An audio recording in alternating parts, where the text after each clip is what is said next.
I'm giving everybody till, well, it's 7:35 now. We're going to get started. Okay.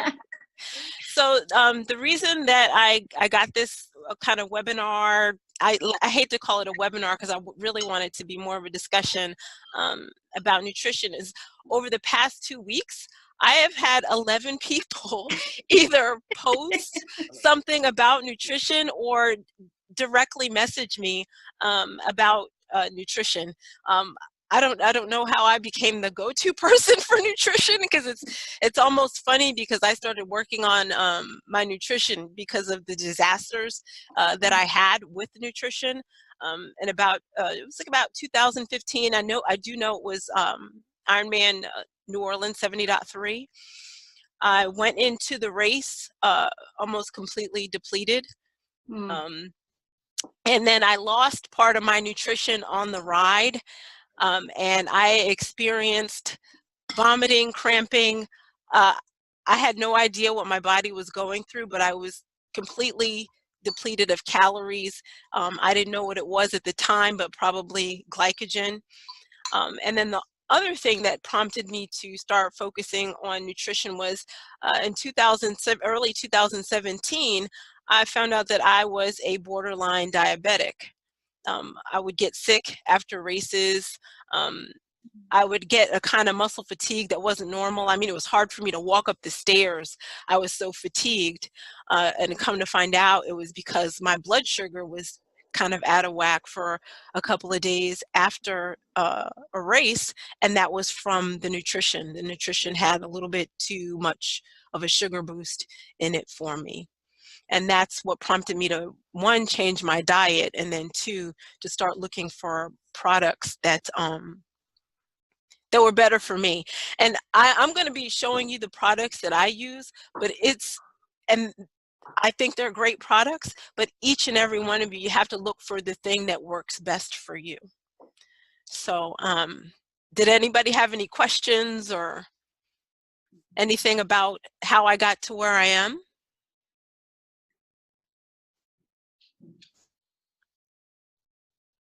We had somebody else join. I would love to know everything about how you got to where you are. Yeah, so I did start in 2015 focusing on pre-race, like the 2 days before and during the race, making sure that I had proper nutrition. It's essential, especially as you start going longer, or if you get if you decide, you know, I really want to go after a goal and you're pushing yourself hard, that the couple of days before the race, you're very hydrated.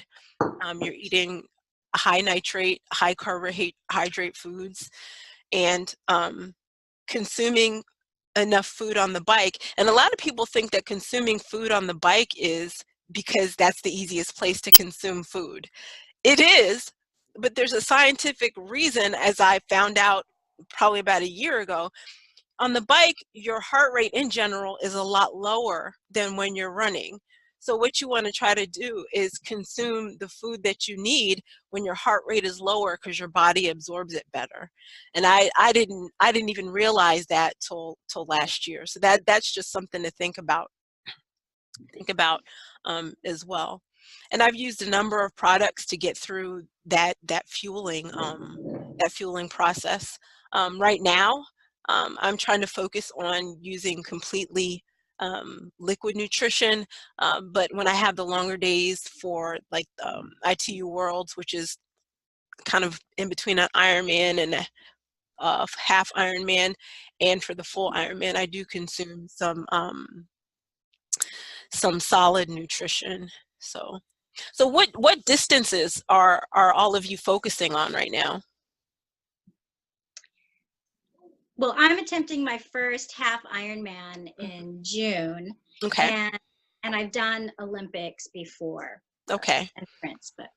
Okay, so you're looking to really change your nutrition to a certain extent. Yeah, because at the 70.3, I mean, you can eke through an Olympic a little bit depleted, but once you get to the 70.3, I know in Augusta this year, I was just really tired, and I didn't eat the way I should on the bike, and it was a long run. It was a really long run. And it's going to be a long run anyway.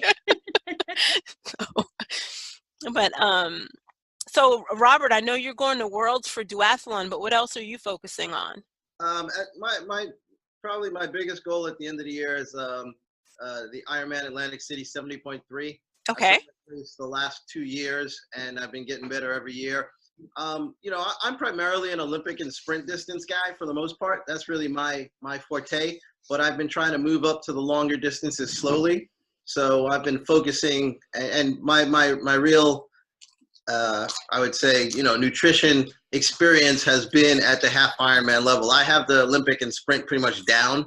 Mm-hmm. So I've been really working on getting my nutrition straight for the 70.3. That's what I've been working on. So, you know, I always like to share knowledge and hear what other people have to say, you know, hear what products people are using, that kind of stuff. And I have particular difficulty when it's really hot. And okay. I did Augusta a couple of years ago, and it was like brutally hot, and I just really wilted in the heat. So so that's another thing that you know, I wanted to just hear how other people have faced that problem. I've been trying actually a new thing. You know, I'm sponsored by Hammer Nutrition, mm-hmm. and I use one of their products now called Liquid Endurance. I don't know if you've heard of this.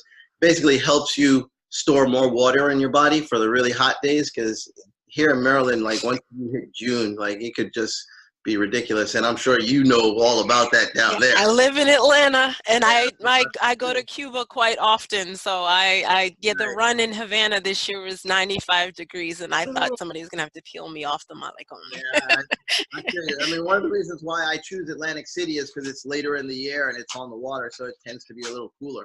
So I just perform better in those conditions. So okay, all right. So what I'm gonna do is just like he was saying, he uses Hammer.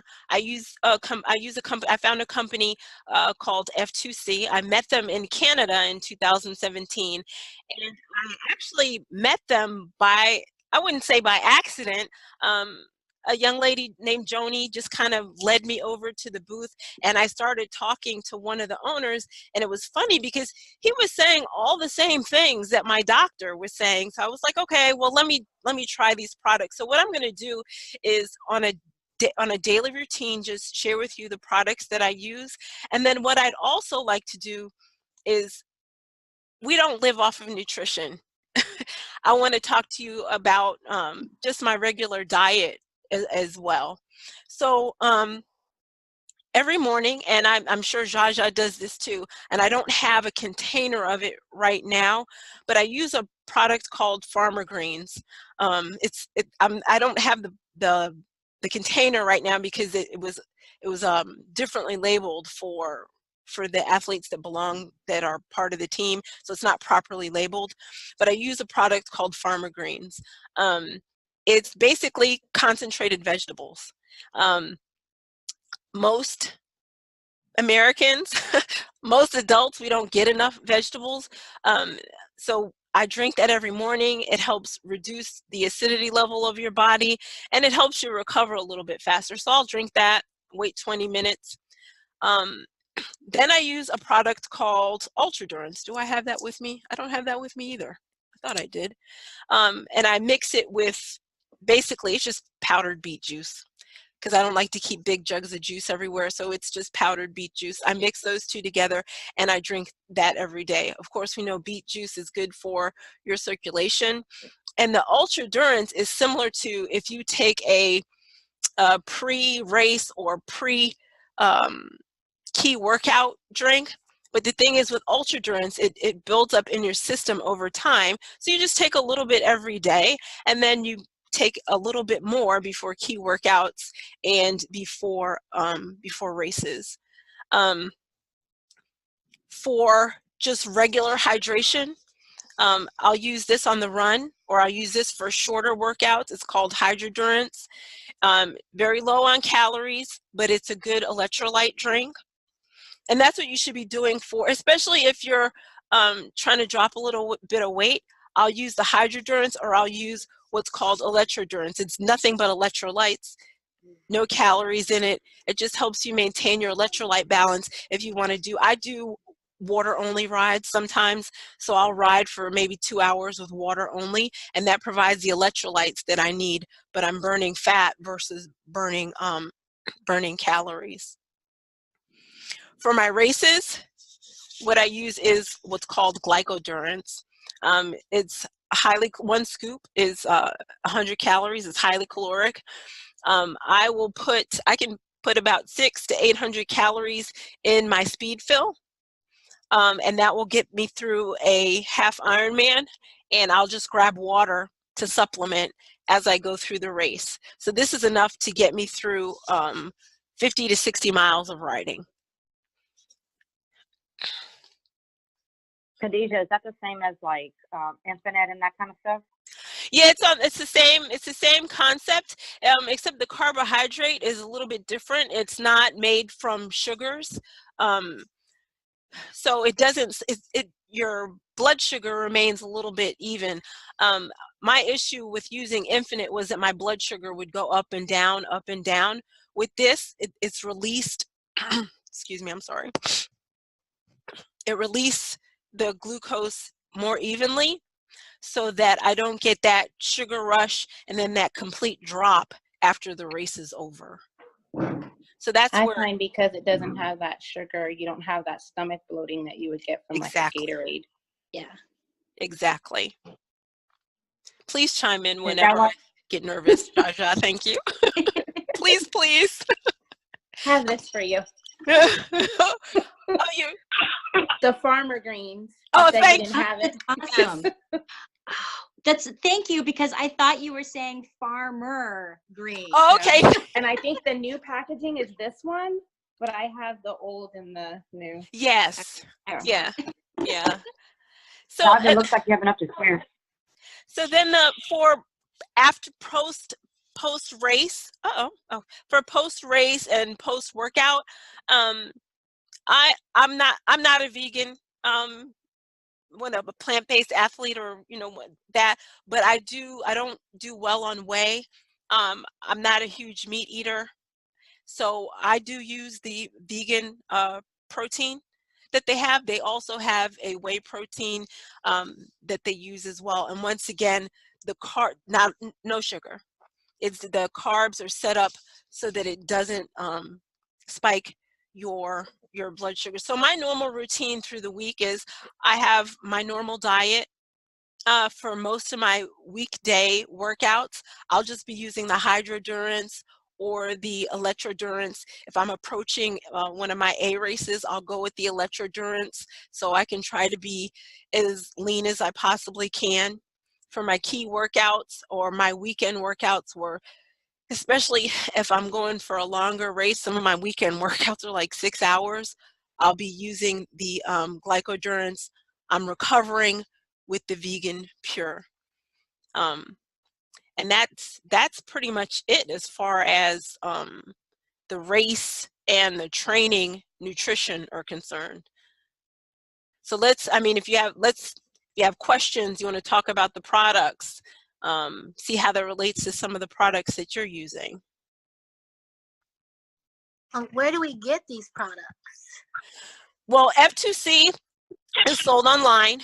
You just go to f2c.com, and you can use, I have a discount code, Khadija15. You can get a 15% discount on the products if you want to try them.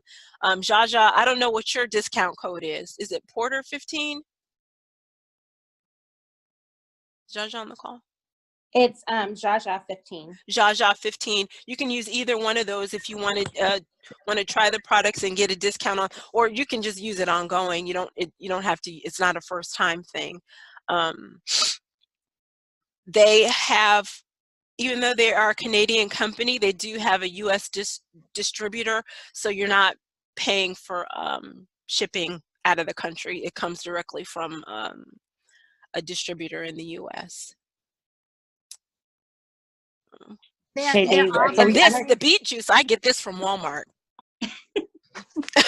Just to be perfectly, I get this from Walmart. I think it's like $12.99, and I like this particular one because I had another powdered beet juice, but it was a little grainy. This is very smooth, and I love the flavor. It doesn't have any sugar in it. It mixes very nicely with the Ultra Durance. What about like, does it have gluten or dairy or any of that stuff in any of that?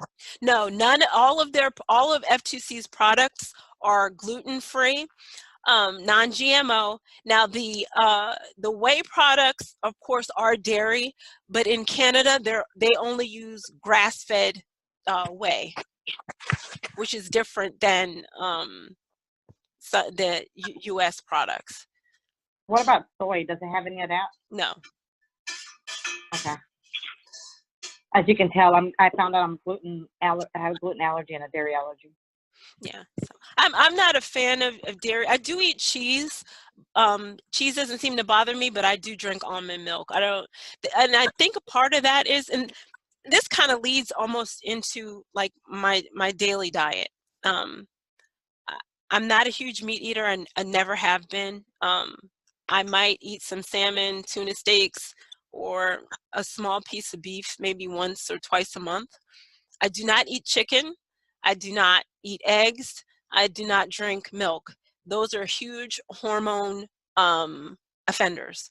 Those are the 3 products that are just totally infused with hormones, and especially for women, as you approach certain times of the month, they can really decrease your power on the bike if you're eating those, unless you're eating like organic chicken or organic eggs. But those 3 products have tons of hormones in them because they use the hormones to make them to produce more. So like my typical diet, like for this week, I usually cook 2 or 3 times a week, just really big. This week, Sunday, I cooked barley in a legume broth, and then I cooked quinoa in coconut milk, collard greens with kale, and black beans. And the kids wanted some chili, so I made them black bean chili with stripped beef for them to have, and some rice with coconut milk, and that'll last us probably till we'll run out tomorrow. The beans are getting low. But that's what my typical diet looks like. I love salmon. Like I said, I love tuna steaks, so I'll eat those every now and then. But that's what my typical diet is. I also love beets. I love yellow beets. But those are just the kind of foods that I grew up on. So. Khadijah, can I ask a question? Where I get really confused is trying to figure out, like,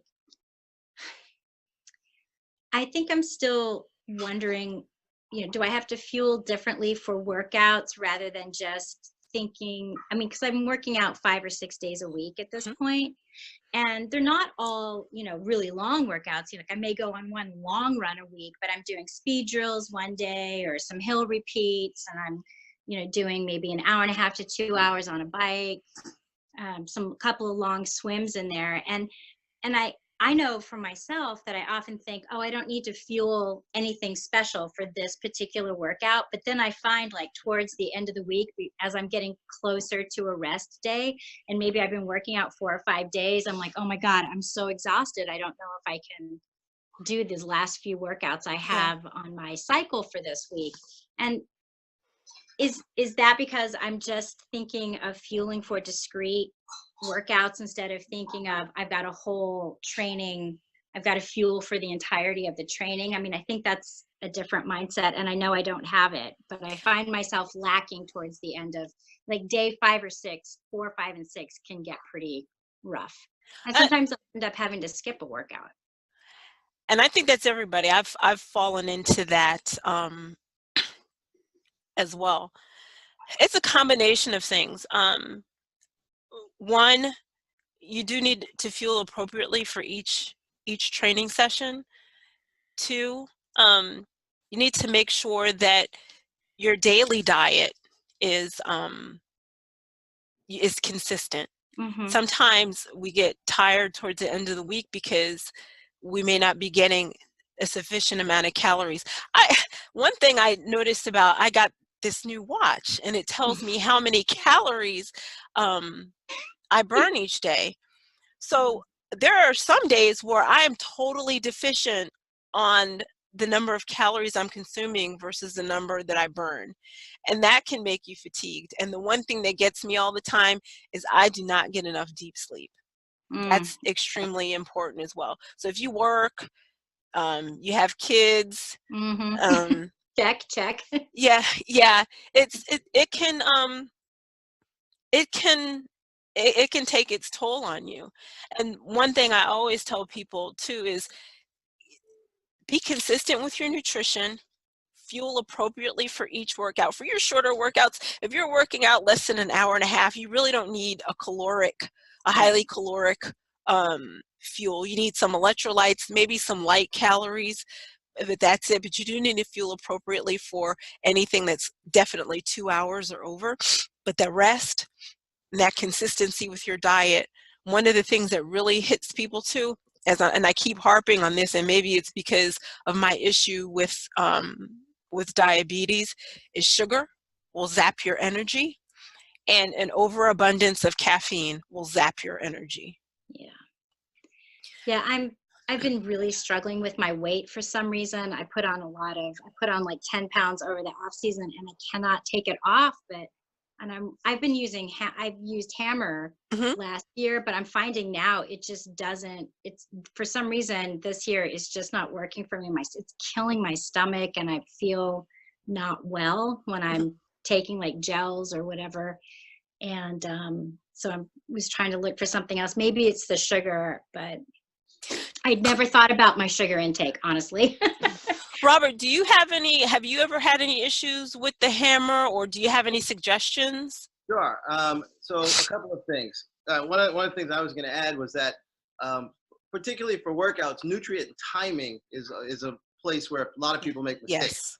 Yes. Like for instance, one of the things that I see quite often with some of the people that I coach is they'll have lunch at like 12:30, 1 o'clock, and then they don't work out till maybe 7 or 8 o'clock, not realizing that in that 4 or 5 hour period, they could have depleted most of the fuel that they have in their body. So by the time they actually do go to start their workouts, they are already sort of glycogen deficient.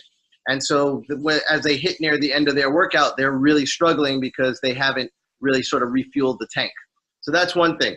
With respect to Hammer, I'd say a couple of things. One is, the Hammer products like Heed, like the fluid stuff. So if you're doing an hour and a half or less, you'll probably be using Heed.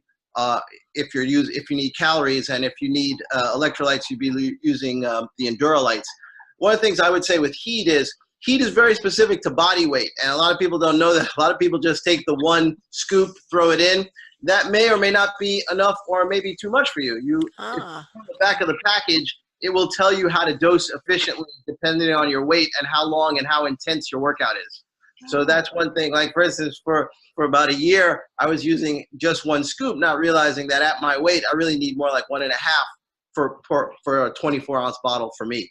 So that could be different for you as well. And also it depends on the intensity. If you're doing something like hill repeats, that's a much higher intensity workout than if you're just rolling along at, a zone 2 or zone 3 ride. So you have to take those things into consideration as well.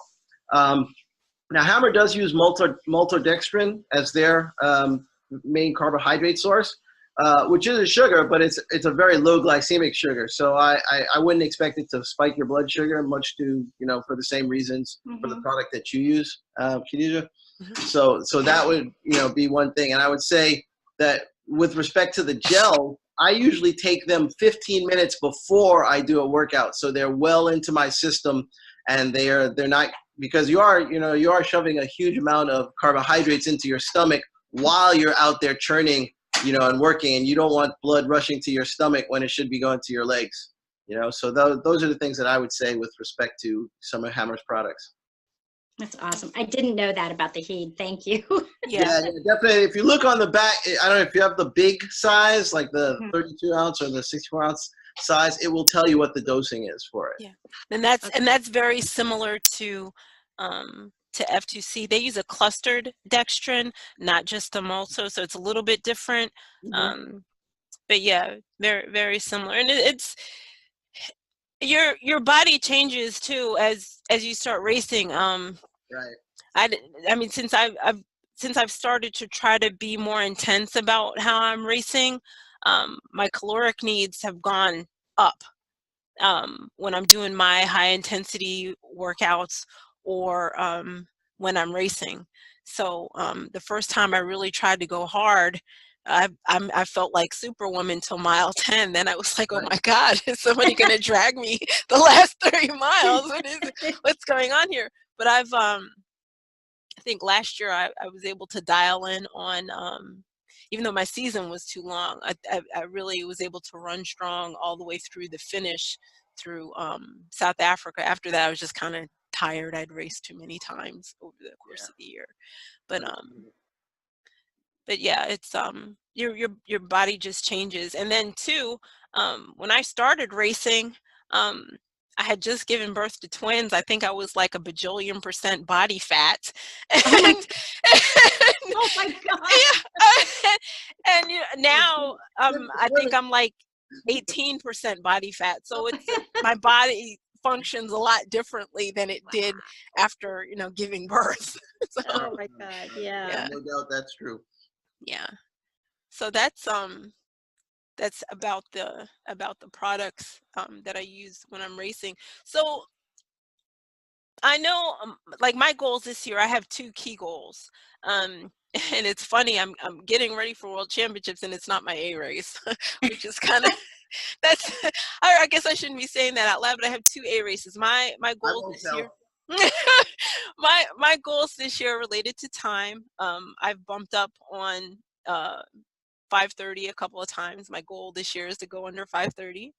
Wow. And I was fully prepared to go 12 flat at Arizona, but I completely just cramped and bonked. So Arizona and one of my 70.3s, those are my 2 goals this year. So my nutrition is focused on that. I'm comfortable with my weight, but I think maybe as I approach my 2 A races, I want to drop maybe 5 pounds. And I also want to experiment with making sure I have the maximum, I'm consuming the maximum amount of calories that my body can absorb on the bike. So I've been experimenting with that on my long rides to see how much I can consume and still get off the bike and start running at a steady pace and not feel sluggish. So those are my goals as it relates just to race nutrition.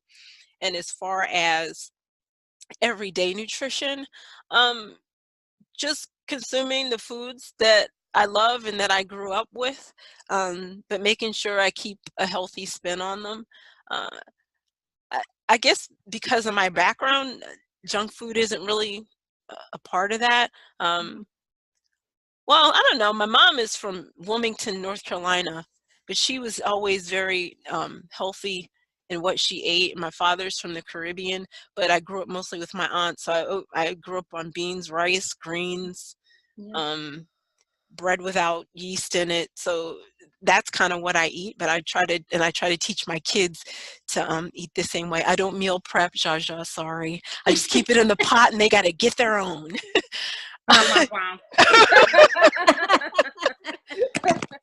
But so I guess I'd like for you guys to, if you could kind of share what your nutrition goals are, I get related to the racing and then just related to your everyday eating. Maybe you have something that might help somebody else on the call. I can tell you for a fact, I have the worst nutrition of everyone probably. So like I love beer, I love chocolate, I love sweets, I love desserts, all that stuff. I love all of it. Okay, so it's a real struggle for me to stay away from that stuff on a regular basis. What I typically do, like right now I'm training for World Championships. My race is going to be short. Unlike Khadijah's, my race will be over in under 75 minutes. So basically, what I try to do as I'm prepping for something like this is right now I'm not drinking any beer. So I'm off beer completely. So I go through these phases where I eat very repetitiously. Like I have oatmeal for breakfast every morning.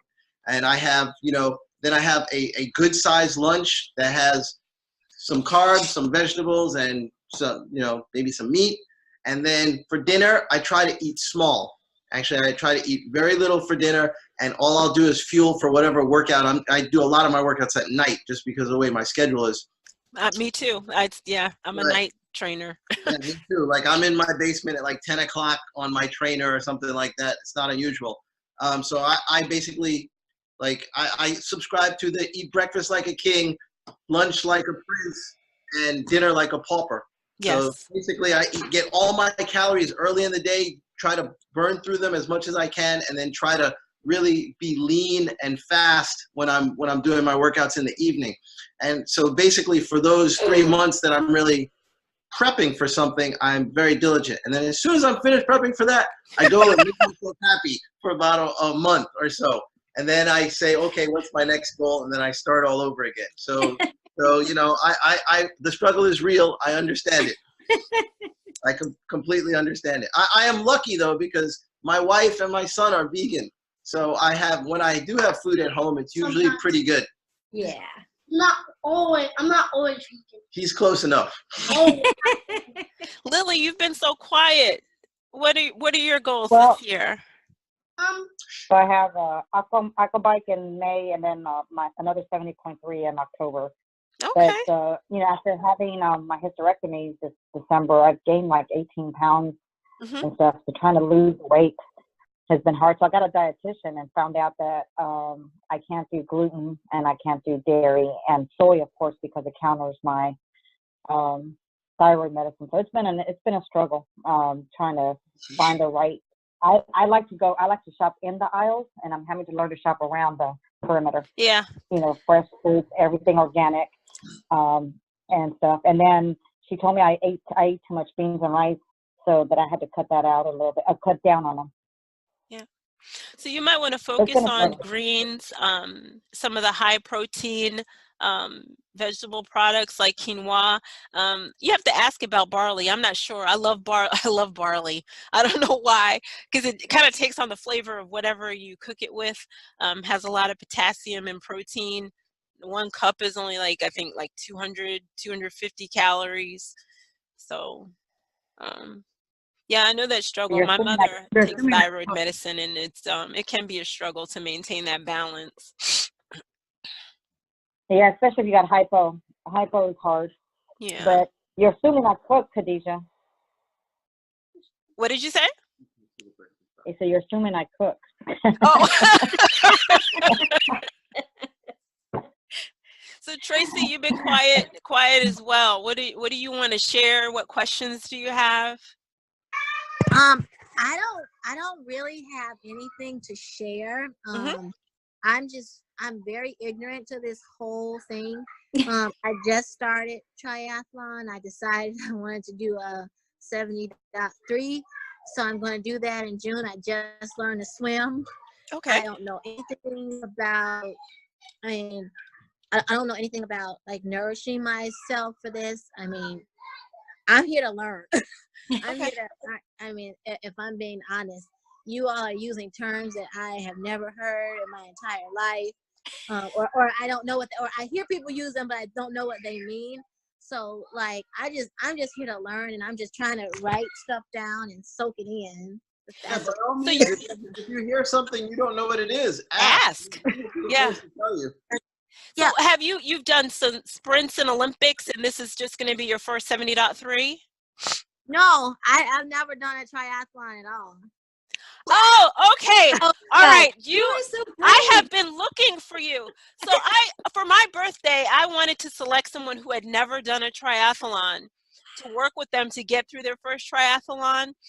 And I had like 6 people apply, and like 4 of them had already done triathlons, and it's a long story. I don't want to get into it. But if you're looking, I'm not a coach. I've been through everything. I just want to share what I learned through my trial and error with somebody who's never been through it. So if you're interested in that, inbox me after this and we can talk. I would love that so much. I mean, like literally, I just learned to swim like 4 weeks ago. Well, it's funny. Everybody, when they've done their first try, they learned how to swim. I'm a Yes. city kid. I grew up in New York. I had to learn how to ride a bike. Okay, it was hilarious. The first time I ride with the Metro Atlanta Cycling Club, the first time I went on a ride with them, I fell off my bike in the parking lot, and they all just looked at me like, "Oh God." Yeah, I can't promise that won't happen to me. I haven't. The skinny tires are making me nervous. I've only rode on the trainer in my basement, so I haven't even had my bike out. Like I just bought a bike. Like I turned 40 this year, and so I just decided that because I'm a jazzercise instructor, so I'm in decent shape. So I'm like, let's push it to the next level. Let's see it. And yeah, I'm pushing it all right, but I mean it's fun, and then like I just love like learning all this stuff, and everybody is so encouraging, and like you're doing things like this. Like, I mean, how can you not be like in love with this whole thing? So I'm just taking it all in. So we And had. Tracy, then you're gonna find out then you have to learn how to ride a tri-bike. Like that's my goal right now, is trying to learn how to. I got a tri-bike, and now I'm like, Oh yeah, it that scares the scares me. crap out of me. Yeah, that scares me. Those skinny tires. Tracy, where are you? What's your half gonna be in June? Steelhead in Michigan. Oh, okay. All right. Okay. I thought you were in Maryland. I was hoping you were gonna do Eagleman because Yeah. I enjoyed Eagleman. That's a good race. Yeah. So we have a couple people on the phone who haven't spoken. I'm not sure who they are because it's just numbers are showing up. The 313-418 number. Did you want to chime in?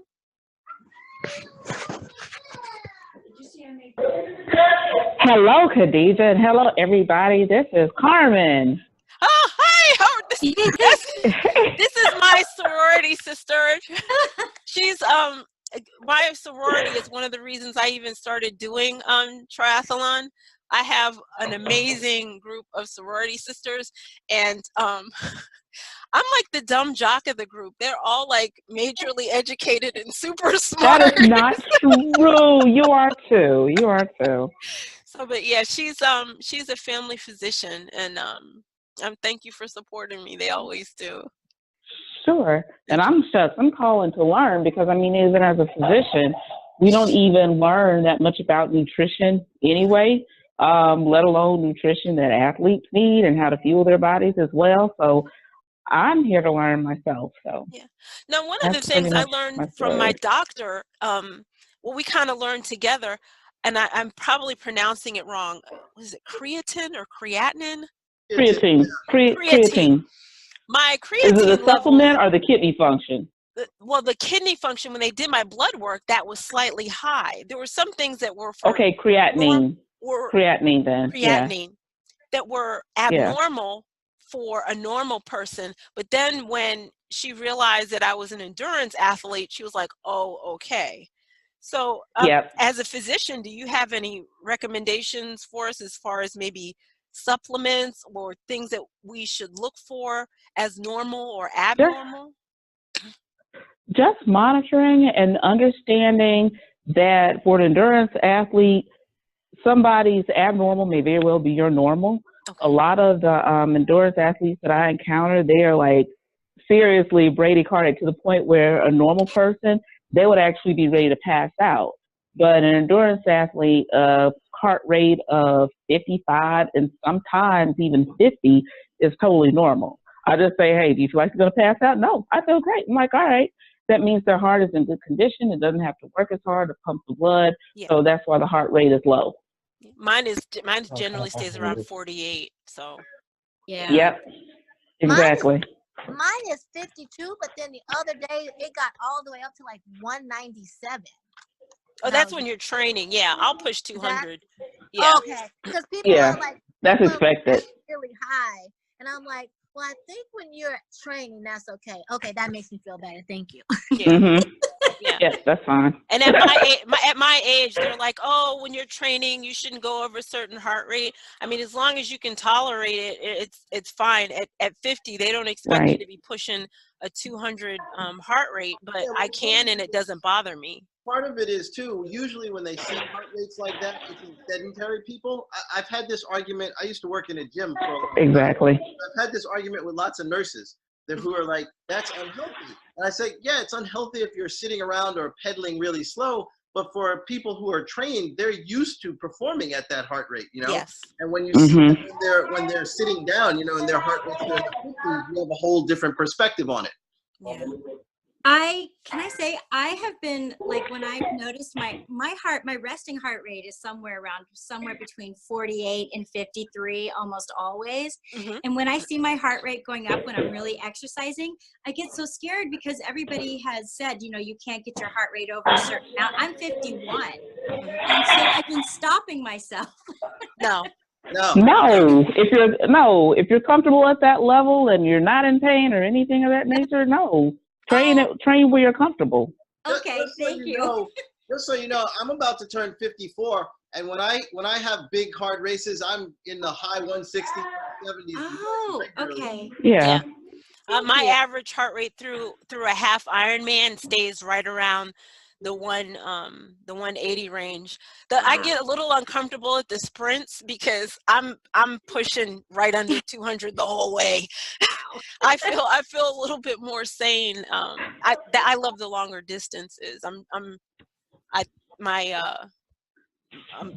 have more strength than I do cardio fit, in my opinion, for cardio fitness. So. Yeah. All right. Did anybody have any other questions or anything else that they want? This has been a really good conversation. I appreciate the group. I know, Jaja, you have some good things to share, maybe about meal prep and maybe integrating what F2C, because I know you're new to F2C, but it seems like you've really really embraced using the products along with your normal diet. Well, I broke both of my legs when I was 17, so I have a pin in my knee and a pole in my thigh. Wow. And I have arthritis. And so I had to change my diet because of inflammation and other things that was going on, where I just realized where the pain was coming from. At first I thought I was injured. So when I went to a physical therapist and they showed me the x-ray, it was like, oh, you just have arthritis. We could give you medication, we can give you a shot, or you could change your diet. And I'm like, I'll change my diet. I don't do shots. I can barely remember what kids' names are, let alone remember to take a pill. And so like, I'm wondering what day of the week. So I know I don't do vitamins. So I just can't remember. Like, I'm like, dang, I keep forgetting that bottle. So I've tried the multivitamin thing. So that's never worked for me. So greens is perfect because it's really helped me with all the greens that I need.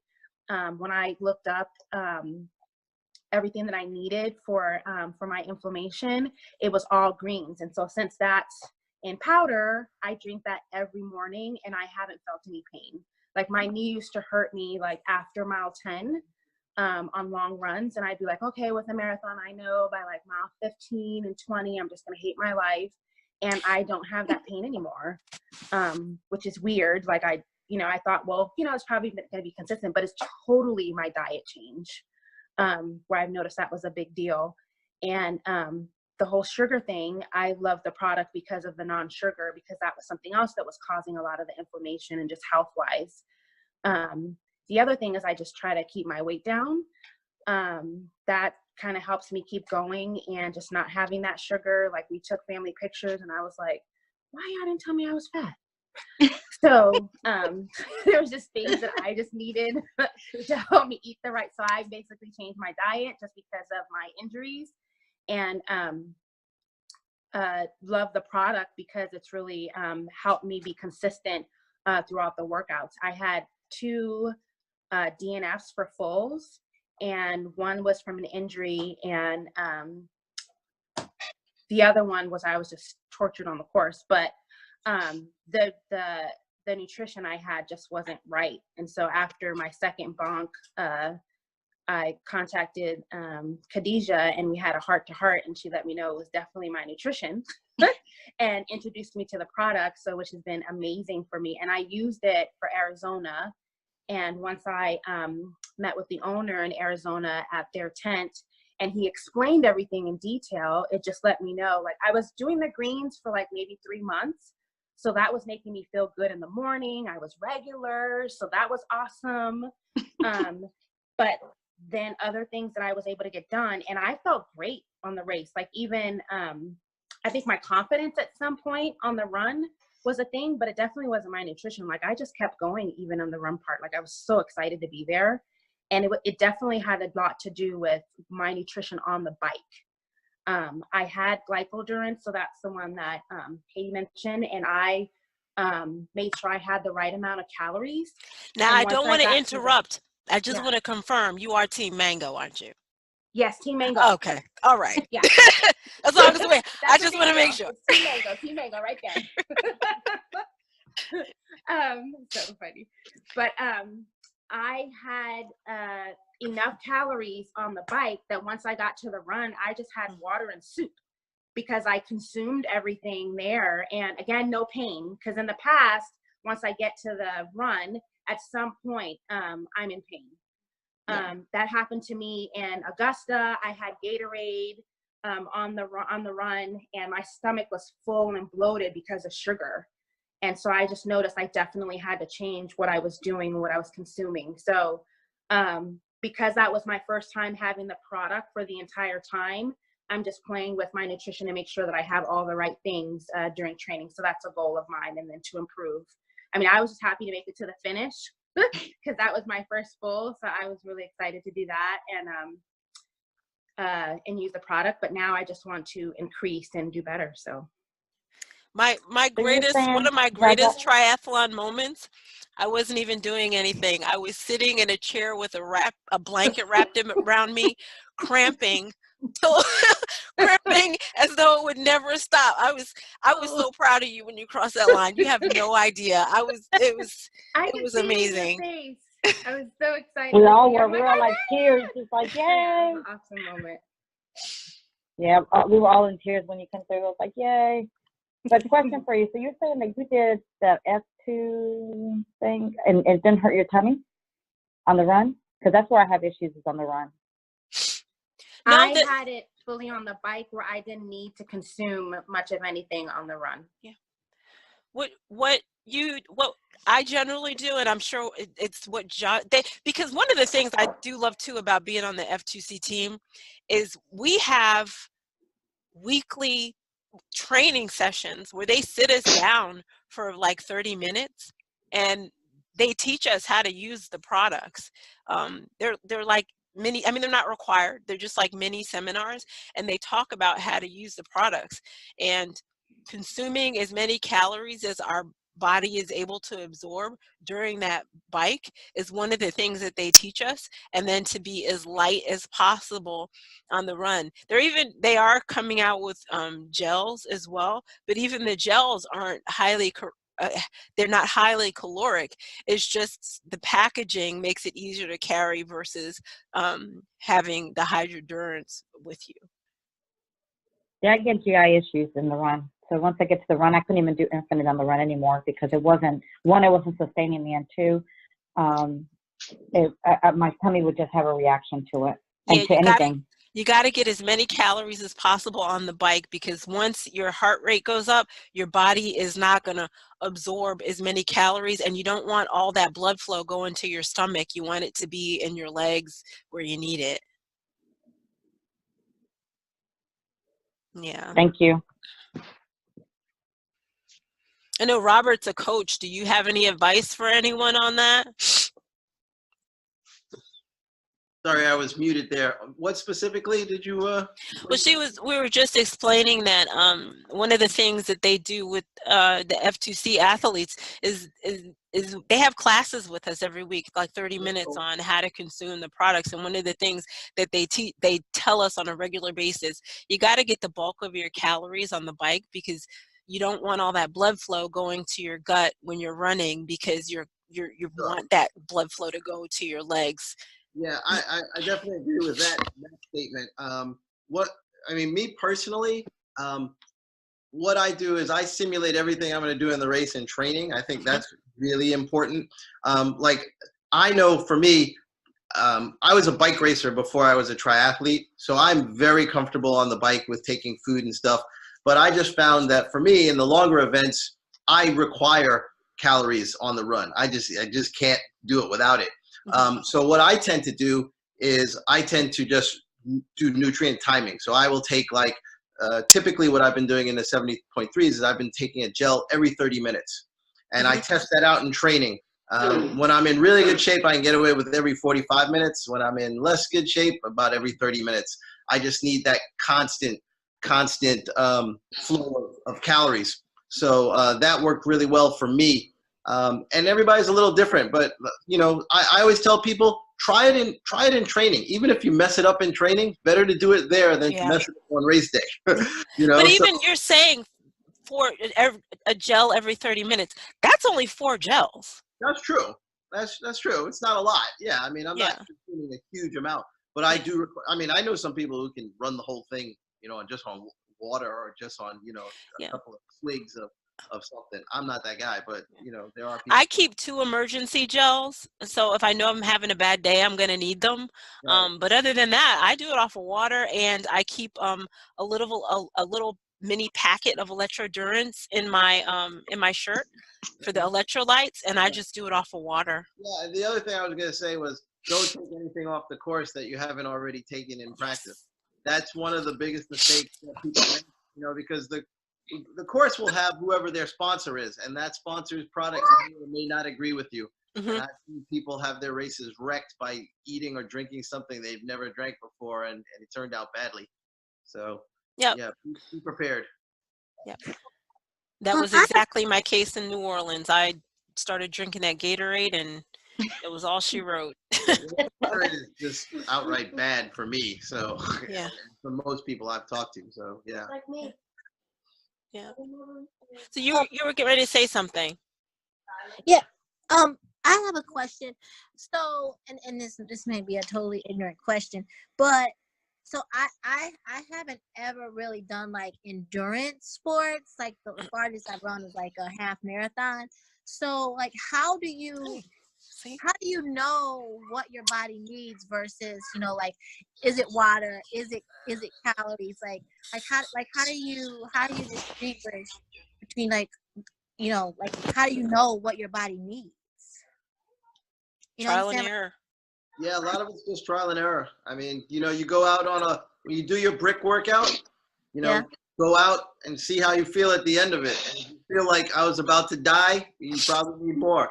If you feel bloated, you use too much, and you just keep doing that over and over and over till you get it right. Yeah. It sounds, I know it sounds really archaic. It's Right. like in an experiment, like I said, I'm trying to see how many calories I can consume and get off and run comfortably on the bike. I guess it was this past weekend. I consumed a few too many, and I'm 1.5 miles into the run, and I literally had to thank God I was in the house running on the treadmill. I had to run to the garbage can. It was too much. So, Okay.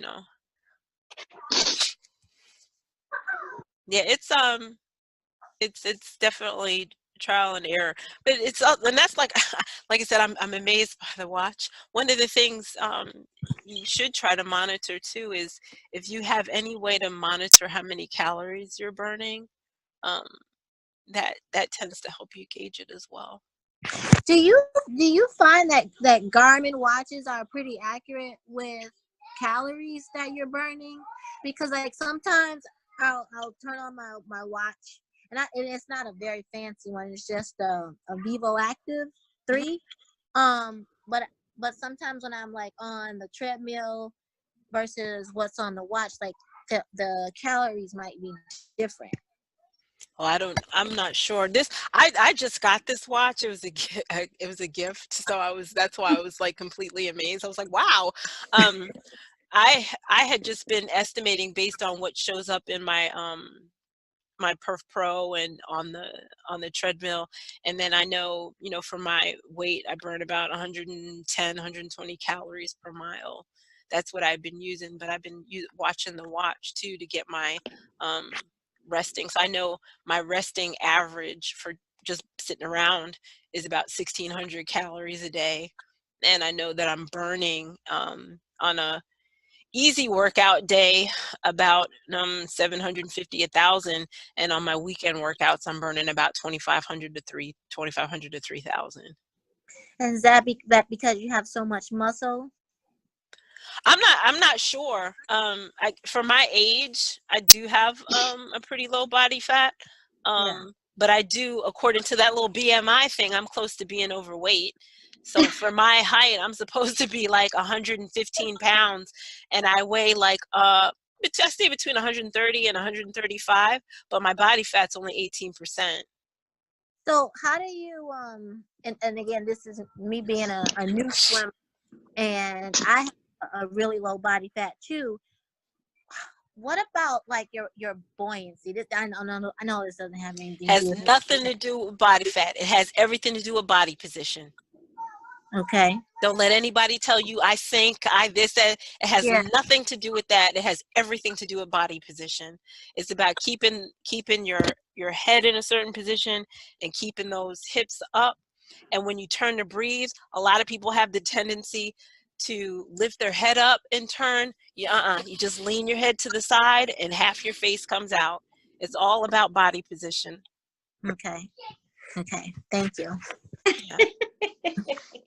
I just keep sinking, and she's like, well, my swimsuit, she's like, it's because you don't have any body fat. And I'm like, well, then how do all these like professional, like Olympic athletes with all this muscle, like how do they do it, you know? Everybody sinks. Eventually, yes. Yeah. So we are coming up on our time to end. We're actually on our time to end. Did everybody find this helpful? Yes, thank you so much. Yeah, incredibly so. Like, yeah, my mind is blown right now. Well, like I said, I definitely reach out to me. Like I said, I'm not a coach, but I was looking to mentor somebody to their first triathlon. This is my year of giving back. Last year, I don't know if you've followed me. I had an absolutely amazing year.